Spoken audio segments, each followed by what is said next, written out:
Google, aujourd'hui, est dans le même pétrin, je pense, que Kodak l'était dans le passé. C'est que leur vache à lait de génération d'argent et de profit est menacée par un nouveau modèle d'affaires. Ils sont dans un mode, est-ce qu'on s'auto-cannibalise nous-mêmes ou on attend que quelqu'un nous cannibalise, puis après ça, on sort le mammouth pour l'écraser. Donc, ça va être vraiment un jeu d'échecs qui va être impressionnant à regarder dans les prochains trimestres, là.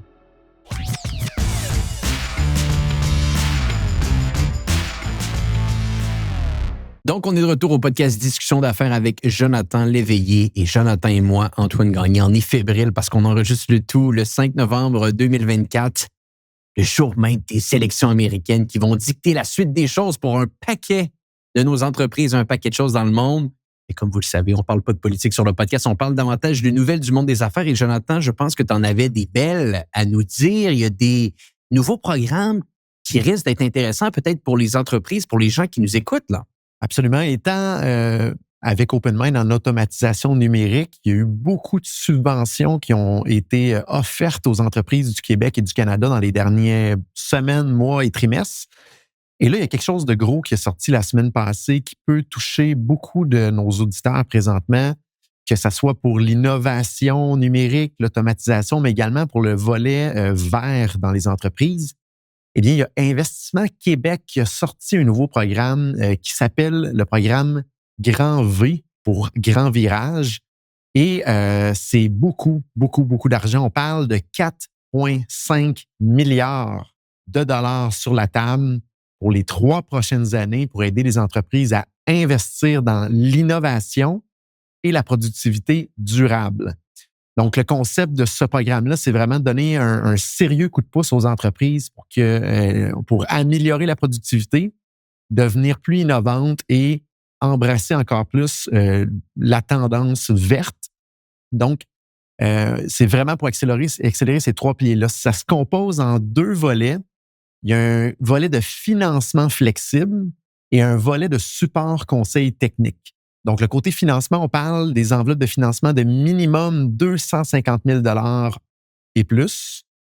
Et l'élément qui est pertinent là-dedans, c'est qu'ils offrent jusqu'à 4 ans, donc 48 mois de moratoire de remboursement sur le capital.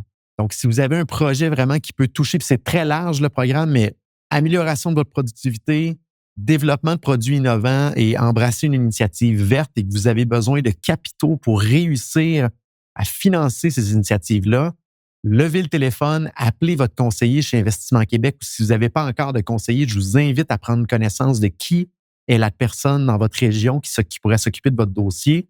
Donc, des enveloppes de financement de minimum 250 000 et plus, jusqu'à 4 ans de moratoire sur le remboursement du capital. Et cet argent-là vient également avec de l'expertise et des conseils jusqu'à 100 heures de support personnalisé avec des experts en innovation et des experts en automatisation de Investissement Québec. Donc, ils vont toucher l'ensemble des entreprises. Petites, moyennes et grosses entreprises sont éligibles pour ce programme-là. Et c'est vraiment pour booster la recherche et l'innovation au Québec.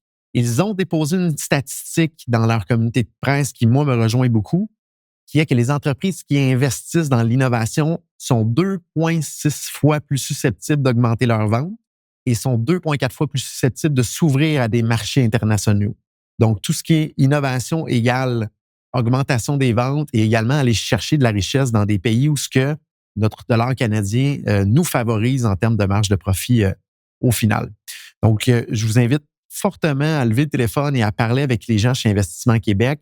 On peut profiter autant des heures de conseil sans aller chercher le financement que d'aller chercher le financement sans les heures de conseil. Il y a la possibilité d'aller chercher également ce combo-là, les deux sur la table. Et ça vient remplacer deux initiatives que Investissement Québec avait fait. Donc, si vous étiez déjà dans des programmes comme Compétiver, entre autres, et Productivité Innovation, qui étaient 2 programmes lancés en 2020 et 2021, ce nouveau programme-là, Grand V, vient rassembler et enlever ces 2 programmes-là de ce qu'on a compris pour réussir à ramener sous un seul parapluie l'aspect augmentation de productivité et l'aspect vert également que le gouvernement pousse beaucoup devant nous. Donc, c'est un nouveau programme qui vient d'ouvrir le 29 octobre, là, donc dans les dernières journées. Il y a quand même beaucoup d'argent sur la table. Si vous avez des idées là, de votre côté, n'hésitez pas à lever le téléphone et d'appeler Investissement Québec pour en savoir plus. On a également mis à votre disposition sur notre site web, dans notre section blog, un peu d'informations sur ce programme-là. Donc, vous pouvez vous rendre au openmindté.com/subvention avec un S. Et on a répertorié beaucoup d'autres subventions qui peuvent être admissibles pour des projets d'innovation et d'augmentation de productivité dans vos organisations. Je mets le bémol, on n'est pas des experts en subvention et c'est pas notre core business. Par contre, on se fait beaucoup parler de ça, donc on a voulu rassembler une partie de l'information sur notre site web. On pourra probablement mettre la lien dans les notes de l'épisode. Bien sûr. Mais super belle initiative d'Investissement Québec qui arrive vraiment avec un mammouth de financement assez impressionnant pour le Québec. Puis, quelles entreprises sont éligibles ici? Toutes les entreprises, petites, moyennes et grandes, ils ont vraiment été chercher très, très, très large. Est-ce qu'ils vont raffiner le programme à travers le temps? Peut-être, mais jusqu'à date, ce qui était annoncé, c'est pratiquement toutes les entreprises du Québec qui sont admissibles. Ensuite, ils vont moduler après ça les options de financement puis les options de conseil. Donc, c'est vraiment un programme de financement et un programme d'accompagnement en expertise. Et ils ont voulu ne pas créer de silo jusqu'à date de ce qu'on voit dans les petites lettres du contrat. C'est très, très, très large. Il n'y a pas de contraintes jusqu'à l'heure actuelle. Est-ce qu'il y en aura devant nous? Fort à parier qu'ils vont raffiner le programme, mais en même temps, ils ont quand même déposé ce budget-là, 4,5 milliards sur 3 ans. Donc, ça sera, je pense, facilement accessible pour pas mal tout le monde qui nous écoute aujourd'hui. Fantastique. Et bon, toi qui es un fan d'intelligence artificielle, tu me disais juste avant le podcast que ChatGPT, c'est plus assez bon pour OpenAI. On va aller à vitesse supérieure, là. On a vu OpenAI qui a levé des milliards de dollars dans les dernières semaines. Ils ont une idée derrière cette levée de fonds. Ils ont un projet en arrière qui veulent les amener au prochain niveau. Eh bien, ça commence à s'ébruiter sur Internet. Ils seraient en train de prévoir un lancement en décembre 2024, donc dans moins d'un mois, d'un nouveau modèle d'intelligence artificielle qui est sous le nom de code Orion, qui serait le successeur de GPT-4, qui, entre autres, présentement, est le moteur derrière ChatGPT. Et il y a déjà des rumeurs de comment ils vont réussir à l'amener au marché. Et contrairement aux versions précédentes qu'on a vues, le 4O et le O1, qui étaient disponibles en premier un peu à monsieur, madame, tout le monde par ChatGPT, ils vont le proposer aux grands clients commerciaux en premier qu'ils vont sélectionner pour réussir à leur donner un peu cet avantage compétitif-là. Ce qui fait que Microsoft serait déjà en train de préparer les plateformes d'hébergement sous Azure à l'heure où on se parle. Donc, il y a vraiment des informations qui circulent, qu'ils sont en train de bâtir toute l'infrastructure requise pour être capable de lancer ce modèle-là et de le rendre disponible aux grands partenaires commerciaux. Et pourquoi je vous en parle aujourd'hui, c'est que l'annonce ou l'information qui circule, c'est que ce nouveau modèle-là, Orion, serait 100 fois plus puissant que GPT-4. Donc, ça serait un bond en avant de manière hallucinante et incroyable qu'on se rapprocherait vers l'intelligence artificielle générale, donc l'AGI, qui permettrait à terme, on ne sait pas quand ça va arriver, mais c'est pratiquement écrit dans le ciel que ça va arriver, que l'intelligence artificielle va devenir plus intelligente qu'un cerveau d'un être humain. Donc, ça serait un grand bond en avant, un grand pas vers cette étape-là. Et le lien intéressant, c'est que tu as sûrement vu, Antoine, et tu l'as essayé, le nouveau modèle O1 qui est disponible, qui permet d'avoir une certaine réflexion sur lui-même. Eh bien, il y a une raison pourquoi ils ont lancé ce modèle d'intelligence artificielle-là il y a quelques semaines. C'est que le modèle O1, présentement, sert à générer des données synthétiques pour entraîner le nouveau modèle Orion qui va remplacer GPT-4. Donc, une des faiblesses de la technique qui est utilisée en intelligence artificielle, c'est la limite d'information qu'on peut entraîner les modèles, donc l'information générée par l'être humain. Et là, le modèle O1 aurait été développé dans l'optique de créer des données par lui-même pour entraîner par la suite le nouveau modèle d'intelligence artificielle qui serait 100 fois plus puissant que GPT-4. Donc, c'est ce qui va permettre probablement d'aller au prochain niveau. Et mon pari, c'est la raison pourquoi ils ont levé, entre autres, 6,6 milliards de dollars US dans les dernières semaines et qu'ils ont restructuré un petit peu l'entité pour l'amener plus vers une entreprise à profit. C'est parce qu'ils détiennent vraiment la prochaine étape, qui vont encore les propulser en avant du marché devant tout le reste de la compétition. Là. D'ailleurs, parlant de ça, Jonathan, je ne sais pas si tu as vu, mais je lisais un excellent article ce matin qui mentionnait que OpenAI, donc essentiellement son chef, le chef du conseil d'administration, Brett Taylor, disait à Bloomberg qu'ils sont en train littéralement de tout mettre en place pour transformer l'organisation vers une entreprise à profit au lieu d'une organisation qui n'est pas à profit. Ils risquent de garder toujours une entité qui n'est aucunement reliée à générer des retours pour les investisseurs, mais tout de même, ils sont de plus en plus intentionnels sur le fait de vouloir se transformer en tant qu'organisation. Ça fait du sens, voyant tout ça. L'organisation, on en parlait, a levé de l'argent récemment, 157 milliards de dollars, la nouvelle valorisation que OpenAI a eue lors de sa dernière ronde de financement. Et là, tu parles de Orion. De ton côté, est-ce que tu as testé le volet recherche dans ChatGPT, qui est littéralement un compétiteur direct à Google? Est-ce que tu as testé un petit peu le tout? Et si oui, qu'est-ce que ça a donné de ton côté? Ben, c'est intéressant parce que en plus de faire évoluer leur grand modèle d'intelligence artificielle, ils lancent plein de petites fonctionnalités. Puis je pense que c'est un bon point d'en parler. Ils ont lancé 3 fonctionnalités de manière successive dans la dernière semaine. Donc, l'aspect de recherche en direct dans ChatGPT qui permet de dire, OK, pour la question que je te pose, va faire des recherches sur Internet et reviens. La deuxième fonctionnalité qui est maintenant active, c'est la possibilité de discuter en temps réel via notre ordinateur. C'était possible dans les dernières semaines par le téléphone mobile, mais si vous n'avez pas encore testé sur votre application Windows ou Mac, il fallait télécharger maintenant l'application de ChatGPT que vous installez sur votre poste, qui est plus rapide que le format web, et ça va vous donner accès à cette fonctionnalité-là en temps réel.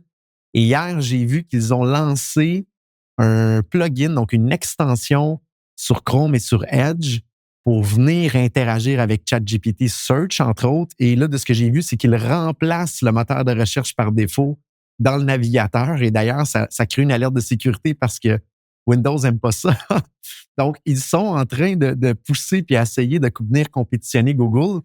Fort à parier que dans les dernières journées, il y a des gens chez Google présentement qui sont en mode panique. Donc, j'ai eu la chance de l'essayer de mon côté. J'ai pas vu une énorme différence parce que j'avais l'impression qu'il le faisait déjà en arrière-plan.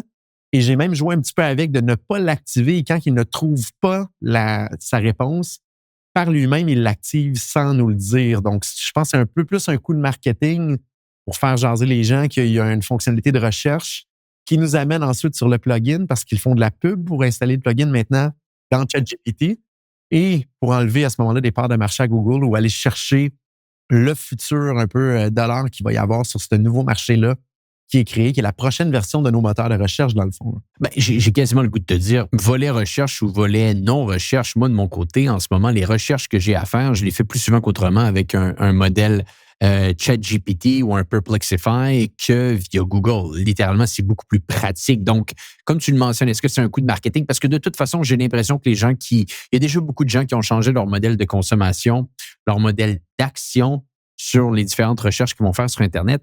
Et le paradoxe incroyable, c'est qu'en ce moment, Google est en train d'être surveillé de près par le DOJ, le département de la justice américaine, pour être un monopoly dans l'environnement de recherche. Il y a des menaces comme quoi qui vont essayer de briser l'entreprise en 4, de briser l'entreprise en 3, peu importe quelle sera la conséquence au final.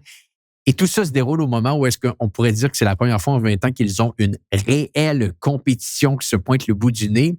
On dirait que jusqu'à maintenant, il y a certains joueurs qui ont essayé de s'intégrer, mais je ne sais pas ce que tu en penses, mais en ce moment, c'est la première fois que moi, personnellement, je vois un joueur arriver et je suis déjà en train de l'adopter plus que Google.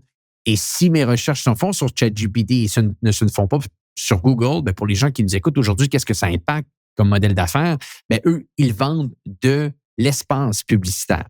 Donc, si du jour au lendemain, les requêtes de recherche passent pour un certain mot-clé de 10 000 à 1 000 par mois, parce que toutes ces requêtes-là maintenant sont faites sur ChatGPT, bien, vous aurez compris que le dollar publicitaire va se vendre beaucoup moins cher à l'annonceur. Et de cette manière-là, c'est là que les revenus de Google peuvent être grandement impactés. Je trouve le paradoxe donc fascinant. On veut et on attaque Google en ce moment sur un monopoly depuis longtemps et pour la première fois, on dirait qu'il y a quelqu'un qui vient vraiment s'intégrer pour leur prendre des parts de marché. Et moi, j'ai l'impression qu'on est un petit peu comme ceux qui ont connu les années 90 et début 2000 avant Google. On avait des moteurs comme AltaVista, entre autres, qui étaient beaucoup utilisés, qui donnaient un résultat qui était appréciable pour le temps parce que c'était nouveau. Et quand Google est sorti, on a fait, mon Dieu, c'est le Holy Grail de la recherche sur Internet. Et enfin, ça vient régler un problème. Aujourd'hui, moi, quand j'ai une question sur quelque chose, j'ai l'impression, si je vais sur Google, c'est comme si j'allais sur AltaVista dans le temps, que Ouais, c'est long, il y a des étapes de plus, il faut que je bien cherche, il y sûr. a du manuel, il y a des chances que je ne sois pas sur la bonne réponse. Alors, j'ouvre mon application mobile de ChatGPT ou mon application bureau et je pose une question en vocal et il me répond comme s'il y avait un expert qui est à côté de moi et je peux le challenger, dire non, je suis pas d'accord avec ta réponse ou va me chercher plus de détails ou va plus en profondeur. Donc, j'ai comme l'impression qu'aujourd'hui, Google est un peu menacé comme ils ont menacé dans le temps AltaVista.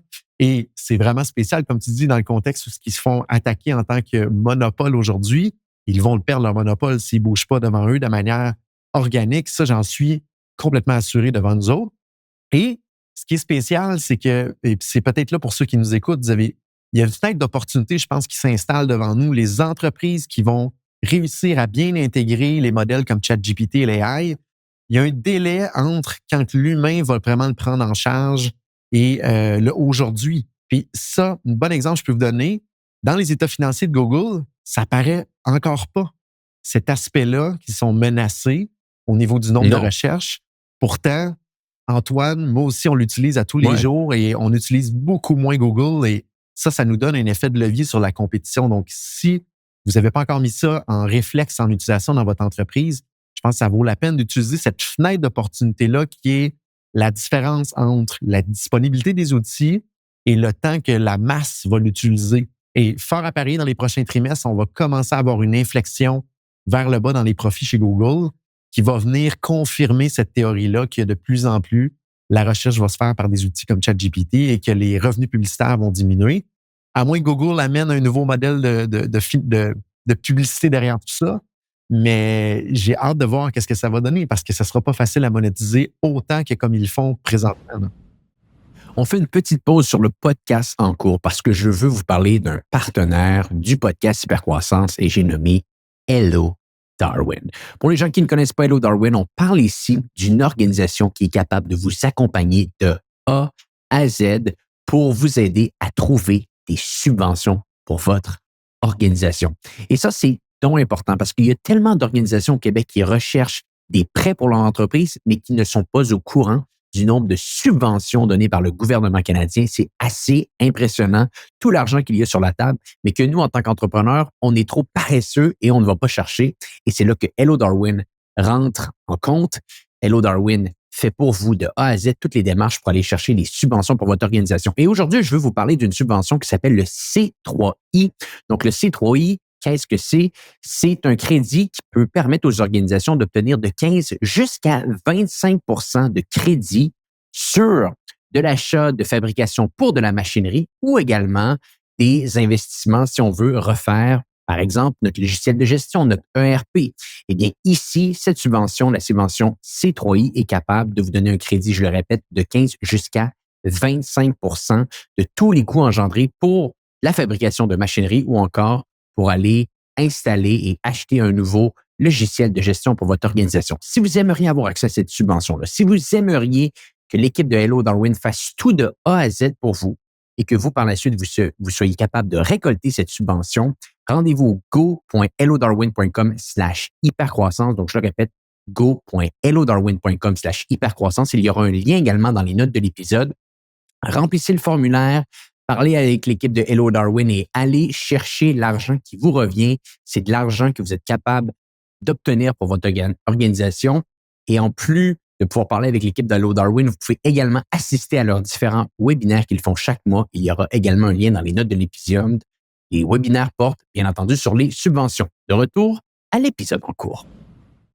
Ce que je trouve fascinant, c'est que OpenAI, si on regarde un petit peu la lutte qui se passe, on pourrait dire qu'il y a peut-être 3 très gros joueurs et peut-être 5 joueurs au total vraiment qu'on voit qui essaient de se disputer tout ça. Donc, bien entendu, OpenAI, Google, Meta avec Llama, Anthropic avec Claude et également, il y a bien entendu Elon Musk avec son XAI. D'autres joueurs certainement s'intègrent, mais on pourrait dire qu'en ce moment, Perplexify également, il y a quand même plusieurs joueurs. Mais ce que je trouve fascinant en ce moment, et je serais curieux peut-être d'entendre ton avis ici, c'est de voir que là, on arrive à 2 ans. Ça fait 2 ans maintenant. On est en novembre 2024. Ça fait 2 ans maintenant que ChatGPT a été lancé. Ils sont encore premiers Beaucoup de gens doutaient de ça, puis on est encore au tout début. Ça va prendre plusieurs années, je pense, qu'avant qu'on soit capable de tirer une vraie conclusion, parce qu'on a juste à penser aux premiers médias sociaux. Les MySpace de ce monde ne sont plus là aujourd'hui. Les Alta Vista de ce monde ne sont plus là aujourd'hui. Les Toiles du Québec ne sont plus là aujourd'hui. Donc, ça ne veut pas dire qu'en étant premier après 2 ans, tu vas le rester après 5 ans. Mais on dirait que l'écart se creuse un petit peu parce que les fonctionnalités arrivent plus rapidement. On dirait que la consommation, la manipulation est également plus facile. Je ne sais pas pour toi, Jonathan, mais j'ai absolument aucune personne autour de moi qui me dise que quotidiennement, ils utilisent Gemini de Google. Aucune personne autour de moi qui me parle de ça. Et on dit qu'ils ont cette capacité. J'ai jamais même pensé une seconde à aller utiliser Gemini. Et j'ai l'impression que c'est dans une optique que, vu que j'ai Google, que je pourrais encore utiliser, je vais penser davantage à Google Search qu'à Gemini. Et j'ai l'impression qu'ils sont quasiment en train peut-être de se cannibaliser l'un l'autre. Et c'est peut-être une des raisons pourquoi on ne pense pas à l'autre. Mais dans ma tête, en ce moment, il n'est jamais dans les premiers. Il y en a 2 vraiment que j'utilise, Perplexify et ChatGPT.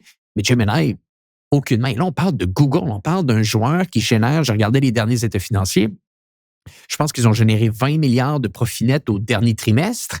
On parle de joueurs qui sont excessivement massifs ici, là.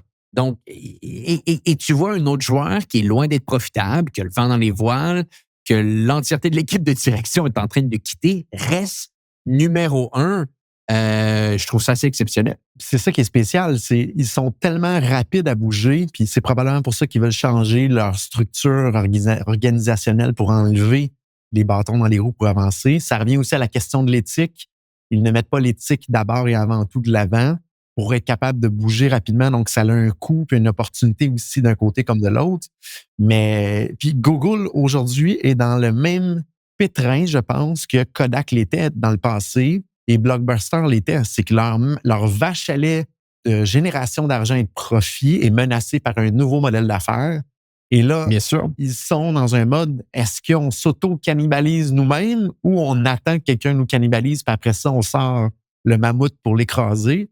Mais ils sont dans cette position-là, Google, aujourd'hui. Donc, vraiment, ça va être intéressant à suivre dans les prochains trimestres parce que là, on voit clairement que OpenAI rentre sur le marché de la recherche et va tenter d'aller chercher des parts de marché de Google devant nous autres. Et là, où va se situer Bing en arrière de Microsoft, qui génère quand même 3 milliards par année, 3-4 milliards? Qu'ils ont la technologie en arrière pour aller au prochain niveau aussi. Ça va être vraiment un jeu d'échecs qui va être impressionnant à regarder dans les prochains trimestres. Là. 26 milliards Google qui ont généré en profit net au dernier trimestre. Donc, c'est juste pour donner un peu une perspective de dire ce n'est pas à cause qu'une organisation est capable de pleuvoir la profitabilité qui peuvent automatiquement aller les plus vite de l'avant. Et c'est ça que je trouve assez fantastique parce que habituellement, les nouvelles startups émergentes dans une catégorie précise se faisaient avaler dans le temps de le dire par un gros joueur. On a simplement à penser aux médias sociaux avec le début des années 2010. Facebook est le gros joueur. Instagram arrive, on met la main sur Instagram. Bon, c'est dans le temps également que les acquisitions étaient encore permises. Mais quand tu regardes 10 ans plus tard, Meta, Facebook reste le joueur numéro 1 au niveau des médias sociaux. Bon, bien entendu, il y a TikTok qui s'est intégré à travers le temps. Il y a un compétiteur qui est venu, mais il y en a un seul qui a vraiment été capable de venir compétitionner considérablement ce que Meta fait. Et habituellement, les gros joueurs sont capables de mettre leurs tentacules sur beaucoup de lignes d'affaires, beaucoup de verticales différentes. Ici, OpenAI continue de s'en sortir même après 2 ans. Je trouve ça fascinant et j'ai quasiment envie de dire qu'en aucun temps, j'aurais envie en ce moment d'arrêter d'utiliser ChatGPT. J'ai simplement envie de l'utiliser encore plus. On dirait que mon utilisation à travers le temps augmente. Donc, loin de moi l'idée même de partir de cet outil-là. Et si, Antoine, on se projette dans 10 ans et qu'on regarde en arrière, je pense qu'on va pouvoir se dire que le modèle de OpenAI au départ, qui était pour pas un modèle de profitabilité, a été probablement ce qui a permis à ce joueur-là d'avancer à un certain niveau, d'atteindre une certaine vélocité sans être avalé par un grand.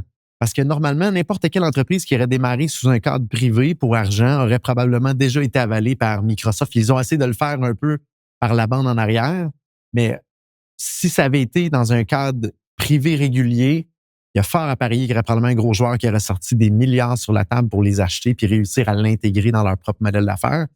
J'ai comme l'impression que c'est une faille, une anomalie dans l'écosystème d'entreprise qui fait que là, OpenAI va devenir une énorme entité au final, puis un gros compétiteur au grand majeur. Là. Il aurait été scripté de près. On les aurait regardés beaucoup plus de près si c'était une organisation privée. Je pense que peut-être qu'ils sont passés sur le radar à cause de ça. Donc, ça, c'est un point intéressant. Mais oui, je pense que c'est assez fascinant de voir tout ça. J'ai hâte de voir également les avancées de Meta. Meta qui disent que leur Llama est utilisé comme pas possible par énormément de gens. Moi, personnellement, c'est pas un endroit que je l'utilise au niveau des médias sociaux. Je vais mettre une bémol là-dessus parce que j'ai écouté un podcast là-dessus sur les chiffres d'utilisation de leur modèle d'intelligence artificielle. Tous ceux qui utilisent la fonctionnalité de recherche dans Facebook, dans Messenger, dans WhatsApp et dans Instagram, vous avez peut-être remarqué qu'ils ont mis une petite phrase comme quoi que c'est propulsé par leur moteur d'intelligence artificielle. Donc, dans la fameuse utilisation de leur intelligence artificielle, toutes les recherches que l'on fait sont comptabilisées là-dedans.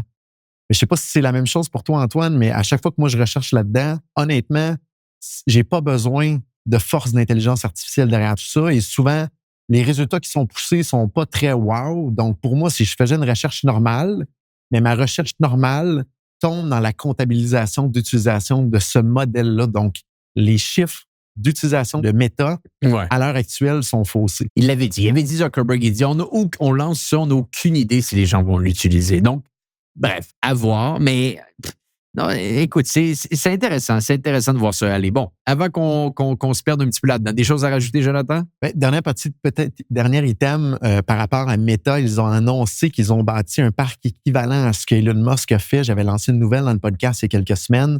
100 000 GPU H100 qui consomment l'équivalent de 400 000 panneaux solaires qui fonctionnent à pleine efficacité. Eh bien, il y a le 31 octobre, Meta a annoncé maintenant que leur nouveau modèle Llama 4 était entraîné sur 100 000 de ces GPU-là. Donc, ils sont vraiment dans une course de qui va avoir la plus grosse puissance de calcul et tout ça au détriment de la capacité énergétique des nations. On est vraiment dans une ère, je pense, qui va se révéler devant nous que la disponibilité d'énergie va être vraiment un enjeu là, très, très, très, très fort. Et on le sent, entre autres, avec Hydro-Québec et tout ce qui se passe ici au Québec. Donc, à suivre là-dedans. Par à Paris, il va y avoir beaucoup de modèles d'affaires qui vont se générer derrière tout ça et beaucoup de bonnes opportunités. Mais Meta qui viennent de répliquer et qui viennent de relancer un petit peu Elon Musk sous sa capacité de calcul de son intelligence artificielle. Intéressant. Bon, Jonathan, merci encore d'avoir été avec nous aujourd'hui.